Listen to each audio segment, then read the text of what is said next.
Welcome to the Cabral Concept, where board-certified naturopath and integrative health practitioner Dr. Cabral shares how he was diagnosed at the age of 17 with a life-altering illness and given no hope for recovery. It was only after studying and traveling all over the world did he discover how to combine ancient Ayurvedic healing practices with state-of-the-art naturopathic and functional medicine to fully rebalance the body and re-energize it with life. It's time to discover how to get well, lose weight, and finally feel alive again. And now, here's your host, Dr. Cabral.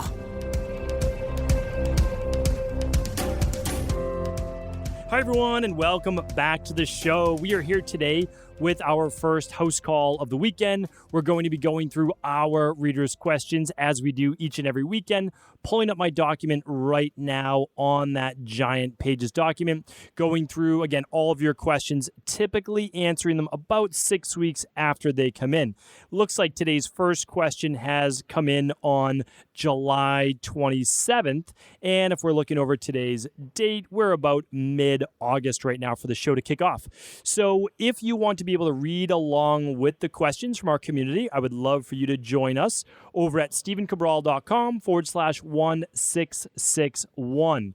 Head on over to stephencabral.com/1661 for all the details and all the questions right there. All right. So again, if you're new to the show, welcome. We're happy to have you. One of the things I do like to share is that, again, about 6 weeks in the queue to get your question answered over the Ask Cabral page. But all questions each and every day can be answered over at cabralsupportgroup.com. It is a free Facebook group with about 10,000 members there, simply organic, holistic growth of people with like-minded thoughts that want to join together, help each other with advice. Of course, our health coaches are there as well. And it's a fostering community of growth. That's really what it's all about, is teaching what we've learned with you. You can share your tips, your advice. It's a pretty amazing place to be able to join right online. It's a free Facebook group, and you can get there by going to cabralsupportgroup.com. All right, since the goal today is to be able to answer as many questions as possible, what I want to do right now is jump right over to our questions for the week. So yesterday we answered a bunch of questions on the show. That was episode 1660.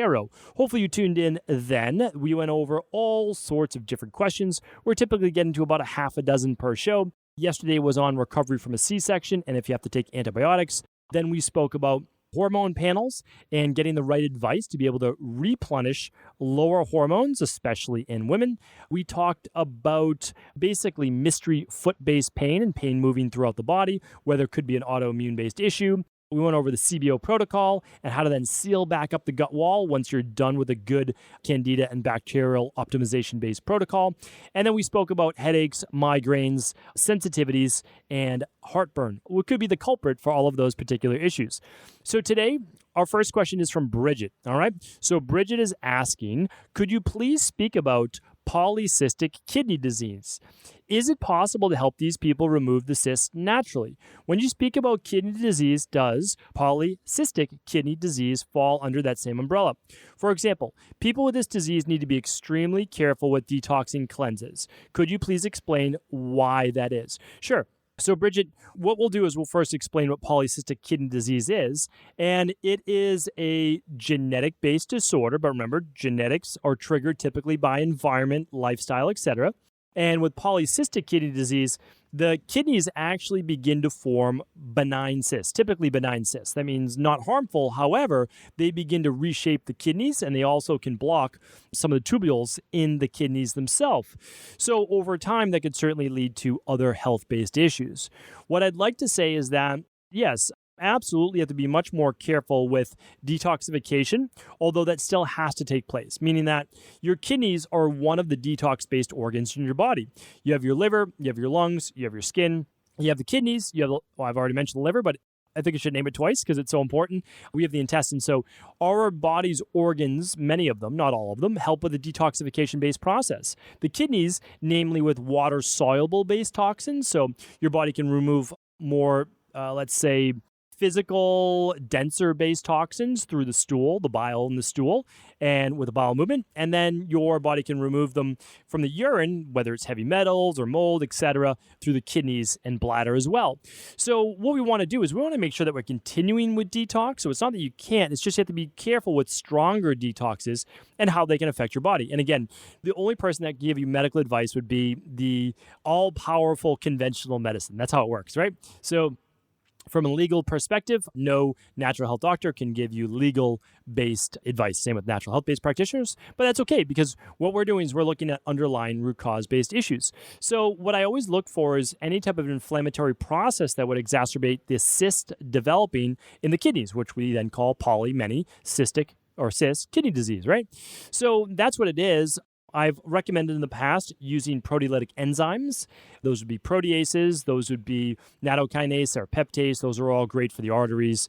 Again, proteolytic enzymes being great on an empty stomach as well. I would definitely look into that for sure. I would also be careful with taking in a good amount of caffeine or any type of diuretic-based process, and of course, staying hydrated. So hopefully, Bridget, that was a good start. Again, always look at your labs to find out what might be off. Look at your gut function. Look at leaky gut. Those things are extremely important for not allowing excess proteins into the bloodstream or bacteria, and then in a non-medical term, gunking up the kidneys as well. All right. Thank you for writing in. Mariela is up next. Hi, Dr. Cabral. I'm 21 years old. I have a healthy weight because I exercise regularly. I combine high-intensity interval training, yoga, light cardio, etc. I was on the contraceptive pill for 5 years and got off it cold turkey last November 2019. It reached May, and I still didn't get my period back. I did the organic acids test, the hair tissue mineral analysis, the thyroid adrenal hormone. Afterwards, I did the detox, followed by the CBO. I've also incorporated many vitamins and minerals as advised by one of your health coaches. B-complex, zinc, magnesium, adrenal soothe, DNS. I eat 9 cups of veggies and fruits per day, a good amount of carbs from my morning oats, and I don't even have cheat meals anymore. I do everything perfectly. My period hasn't come back yet, and I don't know what else to do. Your health coach told me I had very low progesterone and low estrogen as well. My cortisol levels were okay. Can you please help me get my period back? I will be going now, the CBO finisher, but still am sensitive to seed, so I can't implement seed cycling yet. Very worried that it's been so many months without my period. Thank you so much. Okay, so well, it's been about 6 months, so I agree. If you don't get your period back by typically 3 to 4 months after you come off a contraceptive, then it's time to look into more modalities and protocols to help you get there. So the thing is, you want to do a repeat lab test on your thyroid adrenal hormone. You really want to make sure that those cortisol levels aren't too high. You're taking the magnesium, you're taking the adrenal soothe, you're taking your zinc, you're taking your DNS. That's great. Take your omega-3s as well. Okay, so we've got that daily foundational protocol level 2. That's kind of the maintenance. Then you'll add the adrenal soothe, the magnesium. Fantastic. Make sure you're getting your vitamin D. But then what you'll want to do is now look into Ayurvedic herbs to help boost progesterone levels. Actually, Native American herbs, Ayurvedic herbs, and traditional Chinese medicine herbs. So Peruria is one. I always mispronounce it. Chaste berry, dong quai. Those are all ones that we use. So what you'll want to do is you'll want to work with your health coach, and you'll want to do, if estrogen is low and progesterone is low, then there's an estrogen balancing herbal product, and there's a progesterone balancing herbal product, and both of those will allow you to hopefully naturally boost those levels, which is great. Again, wild yams is another great one for boosting progesterone. So your coach, depending on your labs, will actually put you on them all month long, or they'll do a natural estrogen balancing one. That's the first 14 days of your cycle. And then they'll do a progesterone balancing one for the second 14 days of your cycle. So that's what they'll do. And they will most likely add a product called DHEA, only used for 12 to 16 weeks because you're only 21 years old, and only 5 milligrams twice a day. So again, I can't give that because I haven't seen your labs. I know I can't give you this, but that's what we'll most likely recommend. I know that you're going to do great, so keep on keeping down the path and you'll get there. So I'm very happy, though, that you're on this path at 21 years old, and that's fantastic. So just make sure, again, that you're not over-exercising and you're not under-eating, anything that would cause stress in the body, okay? Chrissy's up next. Hey, Dr. Cabral. Firstly, I want to say thank you for sharing your incredible wealth of knowledge with the world and allowing me to think outside my naturopathy box. I have multiple autoimmune diseases, hormonal imbalances, and several other health issues. I'm working with a friend who's an IHP level 2, and I have done a 21-day detox. I'm currently doing a parasite protocol and an intestinal cleanse, and we'll be starting the CBO protocol in September. The issue I'm writing to you about, however, is my binge eating disorder and addiction to food. I have the knowledge of how and what to eat. The problem is I still have the compulsion to eat sugary foods, carbs, and takeaway. I get through 2 weeks of eating really well and then I lose control. I already listened to your podcast about breaking habits. I've identified my triggers and avoid them when I can. I also replace the actions with healthier ones, but sometimes there is no trigger. I can be eating really well, no stress, feeling great, and all of a sudden I'll get the compulsion to eat something I shouldn't. All of my training to remain on track with my eating, such as mindfulness, meditation, distraction, can't get past this. It's the biggest blockage to me getting well. Any ideas? Help. Thanks in advance. Okay, so happy to help with this. I love being able to chat about all areas of health, mental, emotional, physical, spiritual. And that's because we embody those as a human being. We embody every part of how we should remain balanced. So there's no doubt, though, there is a trigger. So there's no doubt that there's a trigger. You're just not currently self-aware of it. I'm not saying you're not self-aware. You're extremely self-aware because you're even writing in with this question. So there's a trigger. Now, it might be multiple, but what happens is, okay, 2 weeks in, and do you start to get worried about something? Do you start to get worried that you may lose control of your eating in the first place? Is that what starts to set in? So you might be better as someone who allows, now again, I'm not saying this is the case, but maybe you're better with someone who allows themselves a little extra carb or a little extra of something that they love twice a week. It might be a Wednesday and a Saturday. Maybe that works great for you. Not a huge binge. We're not talking about that at all, but maybe that works for you. Now, maybe it doesn't, because some people, when they have it once, it just sends them down into that kind of downward spiral. And so I understand that as well. Now, I just want to give you another side to this, because it's possible that it's also a neurotransmitter-based issue. Lower levels of serotonin or GABA, or higher levels of dopamine and norepinephrine, or higher levels of cortisol could lead you down the path of higher levels of overwhelm or anxiety without what seems random, and then that causing you to look towards food, which is your way of calming your body physically, your nervous system. So that's the subconscious, the nervous system. And you do that by boosting serotonin, honestly, and other neurotransmitters with food. So 2 great labs. If you were to only run 2, I would run the steroid hormone, mood, and metabolism test. Yes, that's it.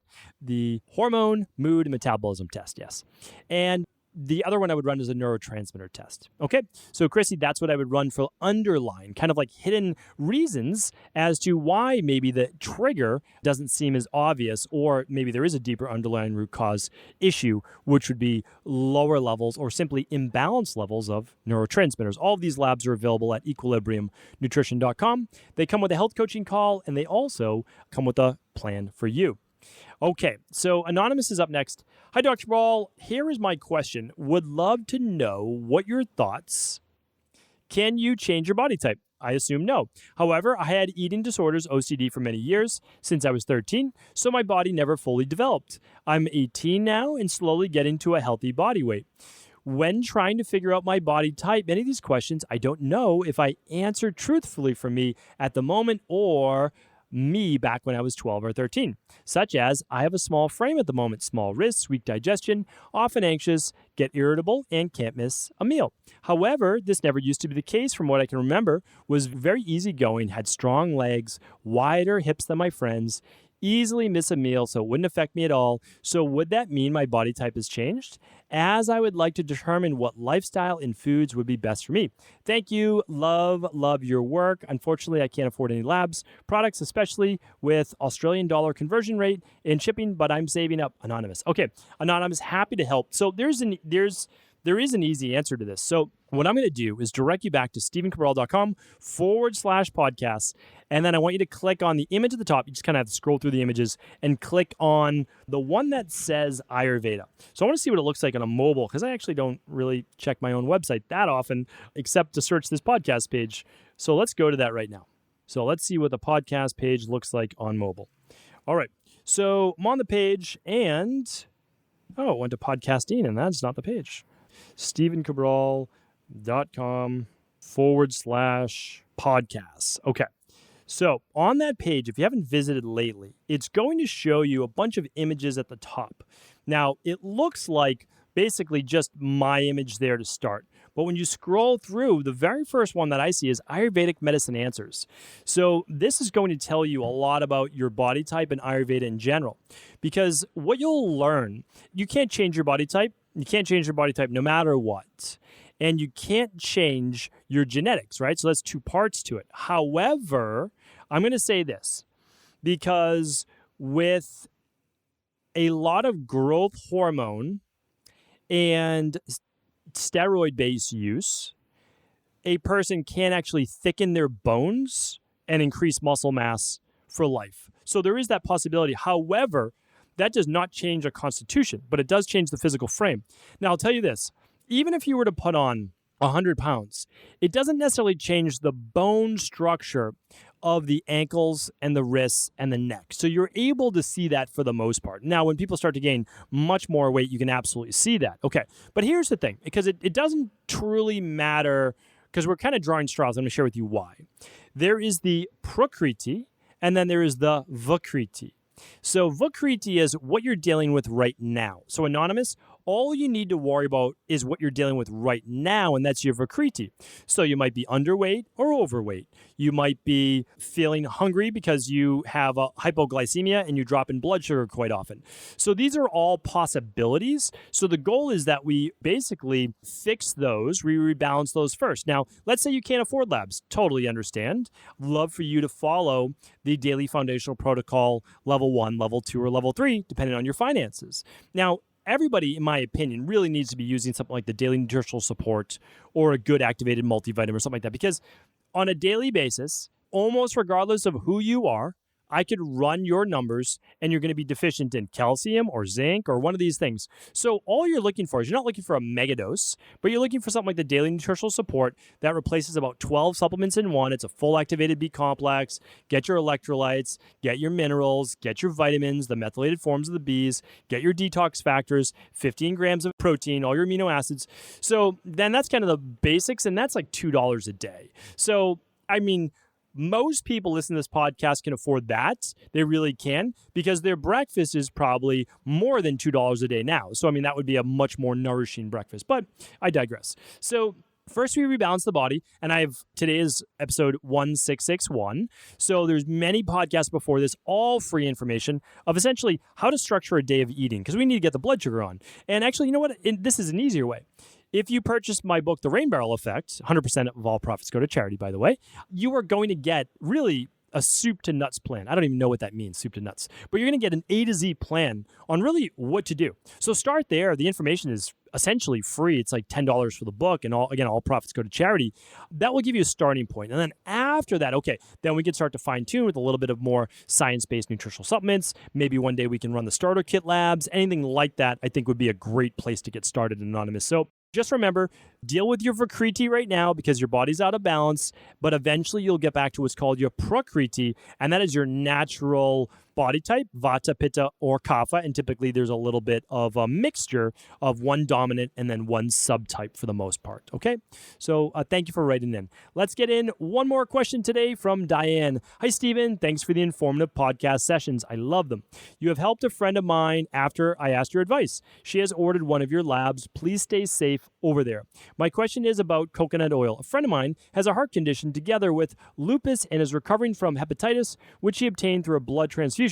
His cardiologist has forbidden him from having any coconut product. I have always had coconut oil, cream, milk, flour, sugar, and was taught it was a healthy alternative. His doctors said that coconut products make your cholesterol sticky, therefore causing a chance of blocking. Can you enlighten me as to whether coconut products are good for you? Regards, thank you, Diane. So, Diane, I want to link you back to a podcast on saturated fats, because most people think there's basically one type of saturated fat, but there are not. So I would love you to go to StephenCabral.com/1608 called The Skinny on Saturated Fats and Adverse Heart Health. You will get a 25-minute breakdown right there of all the different types of saturated fat, the ones that are most egregious to the body. And I don't want to give the whole thing away because you want to listen to it in context, that coconut oil is one of the least egregious saturated fats because it is processed as a medium chain triglyceride for the most part. The acids, because saturated fat contains specific acids, palmitic acid, stearic acid, etc., coconut oil has more lauric acid. So there's actually benefits for the gut, not short term. You don't want to overdo it, of course. There can be antiviral benefits. But let me say this. Yes, coconut oil has its time and place. I am not a believer in overdoing coconut oil. Here's why. Or coconut cream, because coconut is also it's not rare, it's a not so common food sensitivity, but quite a few people have it. It is harder to break down. It's still a saturated fat. It does cause inflammatory-based issues in some people, not all people. So for your cardiologist to say that, they're just kind of taking a wide brush and just saying no saturated fat. You know why? Because saturated fats actually do affect some people. We all love to say, oh, saturated fats have no effects on the heart. That's actually categorically untrue. Now, for many people, it has no issue with cholesterol, no issue with lipoprotein little a, no issue with any other inflammation in the body. However, for some people, it does. And so that's why, again, here's the thing. A lot of people, they try to say that I'm not a fan of saturated fats. I'm not a fan of this. I'm a fan of everything when used properly. But if you want to make a safe bet, okay, let's say that you want to, your life is on the line, which it is.